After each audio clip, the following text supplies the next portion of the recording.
और भी दूसरी कॉन्स्टिट्यूंसी से हम खड़ा करेंगे। इस बारे में जमील खान साहब आपको 1-2 दिन में बताएंगे। और अब हम यहाँ से फतेहपुर जाएंगे, वहाँ पर हमारी 3 सभाएं हैं, छोटी बड़ी, और फिर कल जयपुर में है। तो बस हम पूरी कोशिश कर रहे हैं। पहली मरतबा राजस्थान में इलेक्शन हम लड़ रहे हैं हमारी पार्टी, और हमको यकीन है कि हमारा परफॉर्मेंस अच्छा होगा और हमारे यहाँ से विधायक कामयाब होंगे। तो अब आपको कुछ पूछना है तो आप पूछ लीजिए।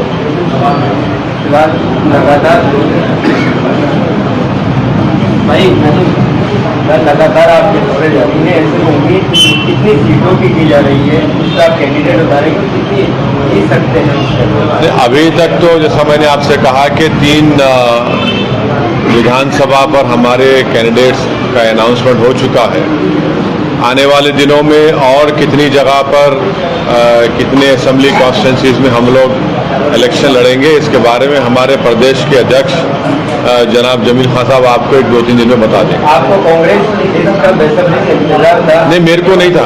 आपकी पार्टी को? नहीं, हमको नहीं था। हमको किसी का बेसब्री से इंतजार नहीं है, ये आप गलत फहमी है। कई मंत्री ऐसे हैं, पूर्व मंत्री और विधायक। देखिए, मुझे किसी का बेसब्री से इंतजार नहीं है। वो सब आप सवाल करिए, बेसब्री क्यों लगा? टिकट कटता है तो क्या आपके लिए रास्ता खुला हुआ है अपनी पार्टी के लिए, जो अपनी से जुड़े हुए? अरे अब उनको टिकट मिलेगा नहीं मिलेगा मुझे क्या मतलब भाई, वो तो वो बताएंगे। मिलेगा नहीं मिलेगा मुझे क्या मालूम, मुस्तकबिल में क्या होगा मुझे नहीं मालूम। क्या मुद्दे रहने वाले हैं राजस्थान को लेकर खासकर? ये मुद्दे तो बहुत हैं। सबसे बड़ा मुद्दा है कि राजस्थान की आवाम और जनता को जो उम्मीद थी कि कांग्रेस यहाँ पर गवर्नेंस करेगी, कांग्रेस तो पहले ही साल से इनके लड़ाई झगड़े शुरू हो गए। गवर्नेंस नहीं हुआ। जो जनता उम्मीद कर रही थी कि उनके तकालीफ मसाइल हल होंगे, वो नहीं हुए, और कांग्रेस में अंदरूनी झगड़ा चलता रहा, और फिर कम्युनलिज्म बढ़ता गया। यहाँ पर अल्पसंख्यक समाज हो या जितने 32 बिरादरियाँ हों, उनका कुछ नहीं हुआ। तो ऑल इन ऑल बहुत से मुद्दे हैं। बीजेपी का कम्युनलिज्म है, बीजेपी का मेजॉरिटेरिज्म है, बीजेपी का एक बर्ताव आप देख रहे हैं पूरे देश में किस तरीके से वो कर रहे हैं। ये सब चीज़ें, सब मुद्दे रहेंगे इस विधानसभा के चुनाव में।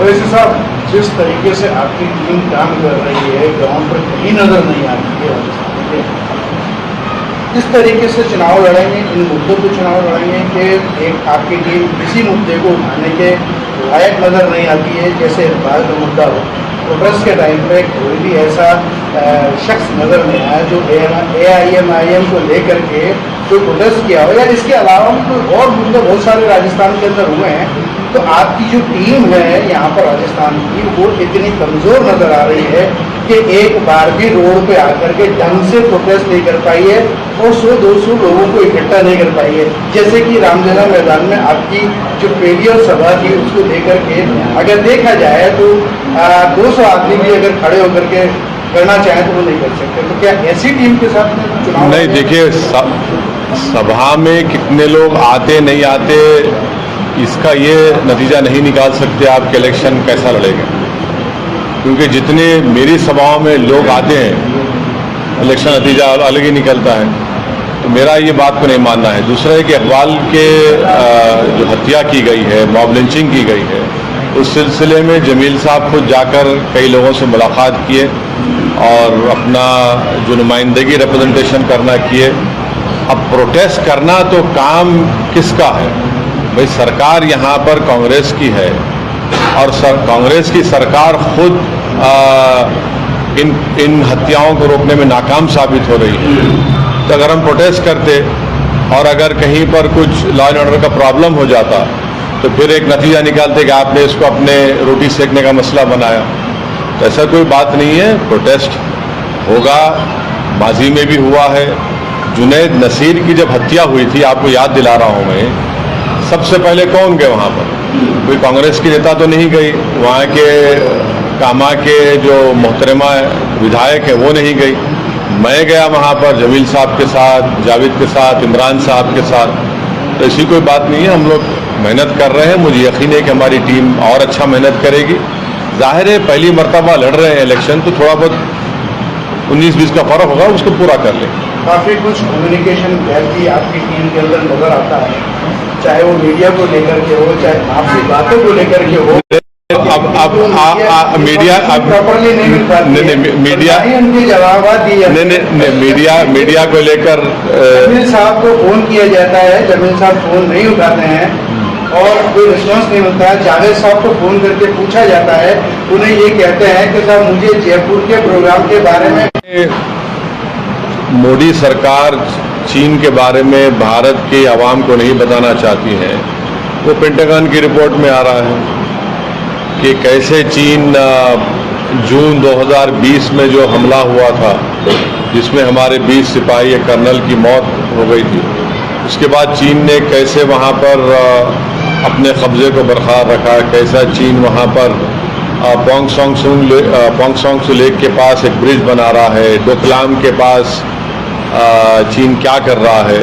तो ये सब बातें देश के प्रधानमंत्री और उनकी सरकार नहीं बता रही है, मगर दुनिया को मालूम है। और यहाँ पर इसलिए नहीं बताती है बीजेपी, क्योंकि उनको डर है कि भारत की जनता उनको कमज़ोर ना समझे। मगर चीन हमारी ज़मीन पर आज भी कब्जा करके बैठा है। ओवैसी साहब, एक चीज़ और है, कांग्रेस की तरफ से ये आप पर इल्ज़ाम है कि हैदराबाद के अंदर एक मुस्लिम लड़की की मर्डर हो जाता है, उसका भाई उसका मर्डर कर देता है क्योंकि वो गैर मुस्लिम से शादी करता है। आपकी पार्टी, आप लोग उस जो मर्डर करता है उसके सपोर्ट में खड़े होते, क्या कहना चाहते हैं? झूठ है, बकवास है, बकवास है। बताइए, मैंने तो पब्लिकली उसका कंडेम किया मर्डर का। क्या कांग्रेस बाबरी मस्जिद के बारे में क्या राय है उनकी? मुंबई की सड़कों पर जब इंसानियत का कत्ल हो रहा था, कांग्रेस की क्या राय है? क्या कांग्रेस शिवसेना को सेकुलर कहती है? क्या कांग्रेस नहीं जानती श्री कृष्णा कमीशन में क्या कहा गया? तो ये कांग्रेस पार्टी है जो, अगर आज इस देश में अल्पसंख्यक समाज अगर तकालीफ, मसाइब, गुर्बत और उनके इलाकों में, उनके बस्तियों में जो डेवलपमेंट नहीं होता, तो ये कांग्रेस की देन है, फसादात कांग्रेस की देन है। तो ये कहाँ पर कौन सा ये बात कर रहे हैं हैदराबाद में? मेरी स्पीच है, बाकायदा मेरी स्पीच है, मैंने कंडेम किया उसको। तो ये झूठ बोलना इनकी आदत है, फितरत है। तो कोई बात नहीं, हैदराबाद नतीजा देखेंगे आप। मुझे उस बारे में नहीं मालूम क्या है वो, क्या चक्कर है वो। एक सांसदों की बर्खास्तगी इस तरह नहीं, मुझे नहीं मालूम वो क्या है, वो क्या क्या हो रहा है। मामला दिल्ली हाईकोर्ट में भी चला गया, तो अब आइंदा पेशी जब होगी देखेंगे दिल्ली हाईकोर्ट। इजराइल और हमास की जंग को लेकर गठबंधन के लोग, हाँ, इंडिया गठबंधन में जो दल शामिल थे उनके नेता फिलिस्तीन दूतावास पहुंचे थे। पीएम मोदी ने भी बात की है फिलिस्तीन के नेताओं से, क्या कहना है इस बारे के अंदर? क्योंकि पहले इजराइल का सपोर्ट करना एकदम से फिर फिलिस्तीन के पास जाना।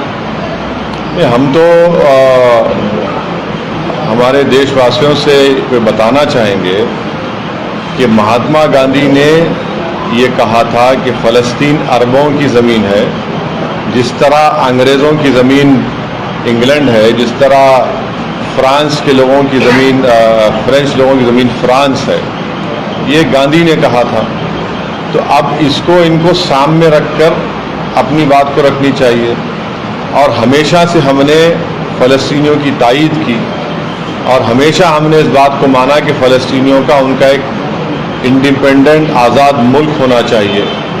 और हकीकत ये है कि पिछले 80 साल से इज़राइल वहाँ पर ऑक्यूपायर है और फ़लस्तीनी ज़मीन वो लोग ऑक्यूपाइड करके बैठे हैं।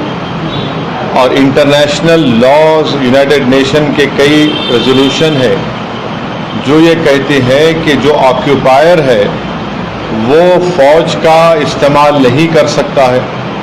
तो आज आप देख रहे हैं कि फ़लस्तीन में जिस बर्बरियत के साथ गाज़ा में अब तक 21 लाख की आबादी गाज़ा में है, जिसमें से करीब 8 से 9 लाख लोग बेघर हो चुके हैं, करीब 16-17 हज़ार बिल्डिंगें तोड़ी जा चुकी हैं, अस्पतालों पर बमबारी की जाती है, क्रिश्चियन अस्पताल है उस पर बमबारी की जाती है, जो हमारे ईसाई मज़हब का तीसरा मुक़द्दस जो चर्च है उस पर बमबारी की जाती है। और गाज़ा में 50,000 महिलाएं प्रेग्नेंट है, उनके लिए कोई दवा का इंतज़ाम नहीं है। तो ये सब जुल्म जो है वहाँ पर ये ज़ायनिस्ट लोग कर रहे हैं। और